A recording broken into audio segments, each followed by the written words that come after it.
लातूरमध्ये 200 नागरिकांवर वीज चोरीचा ठपका बसला। रामलिंग मुदगड गावातील नागरिकांना वीज चोर ठरवण्यात आले। वीज बिलावर थेट चोर असा उल्लेख करण्यात आला। शेतकऱ्याला 1.5 लाख रुपयांपर्यंत वीज बिल आलेले आहे। त्यामुळे गावात वीज चोरीचा ठपका ठेवत थेट 200हून अधिक ग्राहकांना महावितरणानं दंडाचं वीज बिल पाठवलेलं आहे। तर आम्ही चोर आहोत हे सिद्ध करा असा संतप्त सवाल आता गावकऱ्यांनी विचारलेला आहे। याचाच आढावा घेऊन ग्रामस्थांशी बातचीत केली आहे आमचे प्रतिनिधी वैभव बालकुंदे यांनी। 200 लोकांना जे आहे ते वाढीव वीज बिल देण्यात आलेलं आहे। अनेक जणांना वीज चोरीच्या नावाखाली बिल देण्यात आलेलं आहे। आपल्यासोबत ग्रामस्थ आहेत, आक्रमक झालेले आहेत। काय सांगाल, किती बिल आले आणि काय घरी एवढं? 2 लाख 1.5 लाख 52,000। काय घरी काय नेमकं एवढं? 2 बल्ब, पत्र्याचं घर आहे।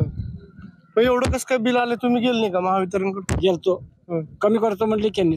घरातलं मीटर आहे त्यांच्या आणि त्यांना नोटीस नाही, काही नाही, तरी बी व्यावसायिक म्हणून शहर नाही, गाव खेडगाव आहे। कोण तर आपल्या घरामध्ये घरातला व्यवसाय करतोय कोण, तर त्याला 27,000, कोणाला 35,000, कोणाला 50,000, कोणाला 52,000 आणि ते बी चोर नाव ठेवून दिलेलं आहे।